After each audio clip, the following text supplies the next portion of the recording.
దేశంలోనే కాంగ్రెస్ పార్టీలోనే longest served మహిళా ప్రెసిడెంట్ శ్రీమతి సోనియా గాంధీ గారు, శ్రీమతి ఇందిరాగాంధీ గారు.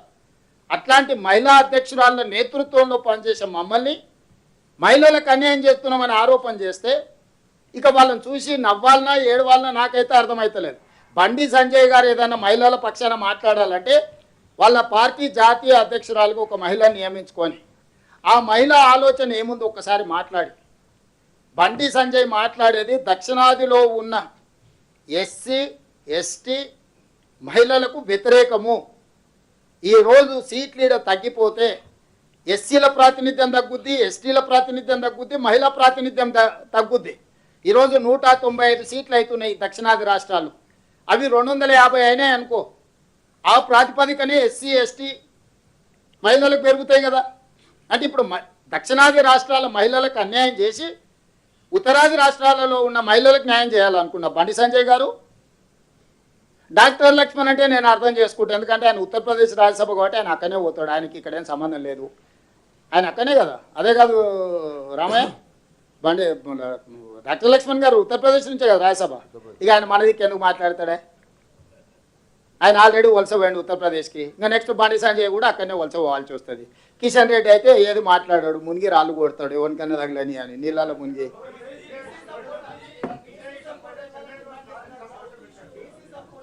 ఒక నిమిషం,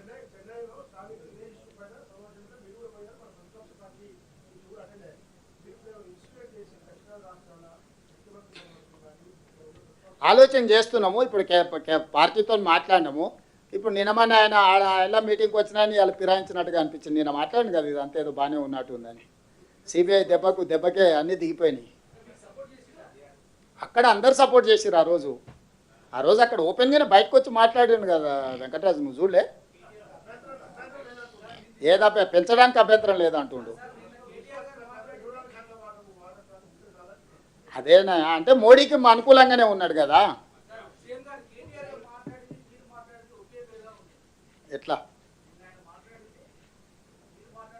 లేదు అట్లా మాట్లాడలే. 24% ఉంది, ఎండాన్ని పెంచుకొని మాకు నచ్చినట్టే ఉంది, సమ్మగా ఉంది, మోడీ పెట్టిన లడ్డు అన్నాడు ఆయన.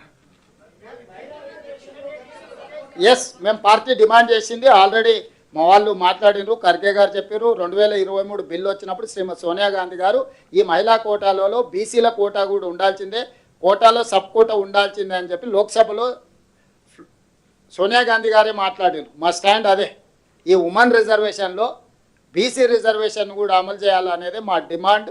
మేము ఆ మాట కట్టుబడి ఉన్నాం. సిడబ్ల్యూసీలో కూడా స్పష్టంగా ఈ అంశం చర్చకు వచ్చింది. పార్టీ ఆ నిర్ణయానికి కట్టుబడి ఉంది.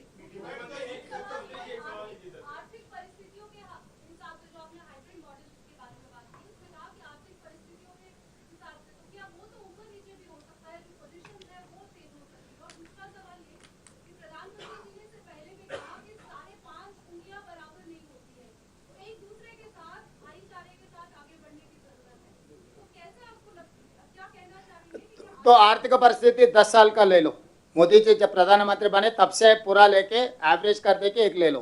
5 उंगली एक साथ नहीं रहता. जो कमजोर है उसको मदद देना है. क्यों रिजर्वेशन दिए हम लोग? Level playing field is not equal between among SCs, STs and others. They have to give more and more. So now my point is that south population is less. अब ज़्यादा दे दो, बड़ापन दिखाओ. अब गुजरात छोड़ के उत्तर प्रदेश क्यों गए, किस लिए गए? तो मोदी जी से यही कह रहा हूँ, आप जो बोल रहे हैं 5 उंगली बराबर नहीं है, मैं भी मान लेता हूँ. Economic is criteria. आप जो तरीका से जो करना चाह रहे हैं, जो जिसको जो देना चाहता है, इकोनॉमिक इंडेक्स लेके उसी हिसाब से बना दो बोल रहे. तो जब हर बार नहीं, 10 years प्रो रेटा ले लो, 10 years का पूरा लेके एवरेज करो और 25 साल को फिर दोबारा करेंगे ना डिलिमिटेशन, तब भी ये 25 साल का पूरा ले लो इकोनॉमिक स्टेटस इंडेक्स. और पिछले 25 साल जो किया 2009 में डिलिमिटेशन लागू हुआ ना, तब से लेके आज तक पूरा कैलकुलेट कर दो. ये 15-16 साल में जितना है, आगे जब जो तारीख से जो अमल करना चाहते हैं वहां तक आप इंडेक्स ले लेके उसी हिसाब से आप कैलकुलेट कर दो. नहीं है तो जैसा north eastern states and union territories को जो स्पेशल प्रिविलेज दिए, smaller state and southern states को स्पेशल प्रिविलेज दे दो. 25 साल के लिए ये special privilege north eastern states को, जो यूनियन टेरिटरीज को आज जो स्पेशल प्रिविलेज है, छोटे राज्यों को और सदर्न साउथ स्टेट्स को वही प्रिविलेज दे दो 25 साल के लिए। उसके बाद देखेंगे 25 साल के बाद जो होता है, तब क्या करना है, कैसे करना है, तब लोग तय करेंगे।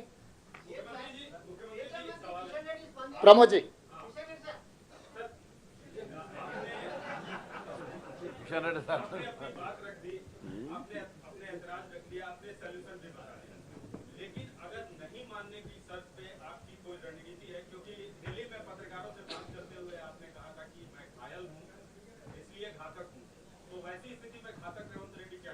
अभी जरूर अभी जब इसीलिए आपको इकट्ठा कर ले रहा हूँ। पहले पत्रकार मित्रों ने साथ दे दिए ना, तो आगे हम क्या रणनीति तय करेंगे हम बोलेंगे। तो इसीलिए मैं साफ कहना चाहता हूँ, जो तरीका से मोदी जी हमको अन्याय करना चाहता है वो ठीक नहीं है, हम लोग बर्दाश्त भी नहीं करेंगे। जो हमारे एमपी लोग, इसीलिए मल्लू रवि जी, जितने भी हमारे एमपी लोग हैं, लोकसभा में दिखाएंगे। जब तेलंगाना हासिल नहीं किए तब केशवराव जी से लेकर बहुत सारे लोग लोकसभा में, विवेक जी, राजगोपाल रेड्डी जी, सुखेंद्र रेड्डी जी, जितने सारे, पोन्नम प्रभाकर जी यही है ना पेपर स्प्रे स्टार। सो हमारे ताकत दिखा के तेलंगाना हासिल किए ना, आगे वही जिम्मेदारी चामले किरण और मल्लू रवि जी लेंगे।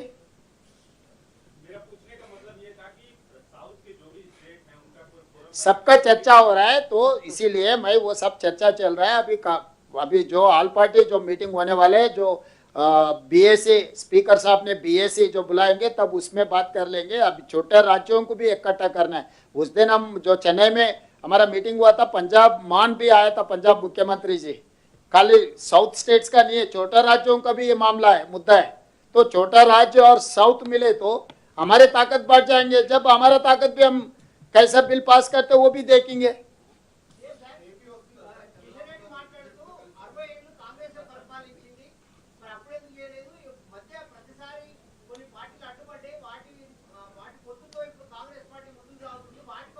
అందుకే కిషన్ రెడ్డి గారికి ఇప్పుడు నీకు కూడా నేను చెప్పింది అదే, దేశ స్వతంత్రం వచ్చినాక మహిళలకు పురుషులతో పాటు సమానమైన ఓటు హక్కు ఇచ్చింది మేమే, స్థానిక సంస్థలల్లో రిజర్వేషన్లు ఇచ్చింది మేమే, లోక్సభలో రాజ్యసభలో మహిళా బిల్లులు, అసెంబ్లీలో లోక్సభలో బిల్లు పాస్ చేసింది మేమే। ఇన్ని పనులు మేం చేసిన తర్వాత ఈరోజు కిషన్ రెడ్డి గారు 60 ఏళ్ళు మీరే ఉన్నారు, 60 ఏళ్ళు ఇవన్నీ చేసినాం స్వామి। మా పార్టీకి శ్రీమతి ఇందిరాగాంధీ గారి కాడ నుంచి సోనియా గాంధీ వరకు అధ్యక్షురాలుగా నియమించుకున్నాము। రాష్ట్రపతి, ప్రధానమంత్రి, గవర్నరు, స్పీకరు అందరు మహిళలకు ఇచ్చిన మీ 60 ఏళ్ళ మేము, మీరు 46 ఏళ్ళ మీ పార్టీకి ఒక్క మహిళా అధ్యక్షురాలనైనా నియమించుకున్నారా కిషన్ రెడ్డి గారు? ఒక్కసారి దీనికి జవాబు చెప్పండి। జనరల్ సెక్రటరీ ఆర్గనైజేషన్ అనే ఒక పదవి ఉంటుంది, తెలుసు కదా, నరేంద్ర మోడీ గారు ఉండేవాళ్ళు అంతకుముందు ప్రమోద్ మహాజన్ ఉండేవారు జనరల్ సెక్రటరీ ఆర్గనైజేషన్ అని, వెంకయ్య నాయుడు గారు ఉండేటోళ్ళు। జనరల్ సెక్రటరీ ఆర్గనైజేషన్ అనే పదవి ఒక మహిళకి ఎప్పుడైనా భారతీయ జనతా పార్టీలు ఇచ్చిండ్రా?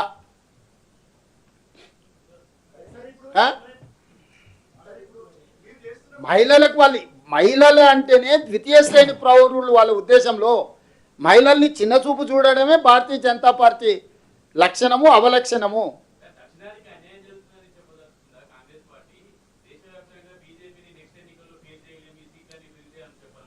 నేను దేశానికే అన్యాయం జరుగుద్దని చెప్తున్నాను, నేను పార్టీలకు కాదు। దేశ ప్రజల మధ్యలో అంతరం పెరిగినప్పుడు ఆ దేశానికే నష్టం చేకూరుస్తుంది, దేశ ప్రజలకందరికీ అన్యాయం జరుగుతుంది। నేను 140 కోట్ల ప్రజల తరఫున ఈరోజు నేను మాట్లాడుతున్నా।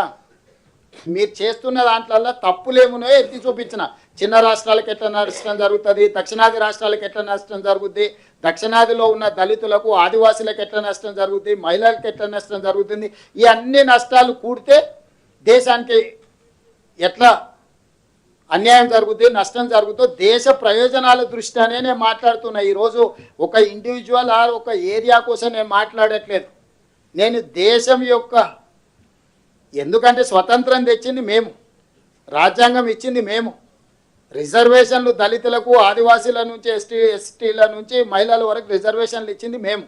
ఈ దేశాన్ని కాపాడుకోవాల్సిన జిమ్మేదారి కూడా మాకే ఉంది। ఆ ఆలోచనతోనే ఈరోజు మీ అందరికీ చెప్తున్నాం, మీరు కూడా భాగస్వాములే।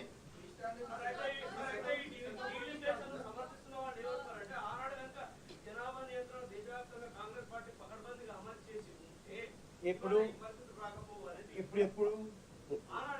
ఆనాడు అది ఏనాడయ్యా అది 1950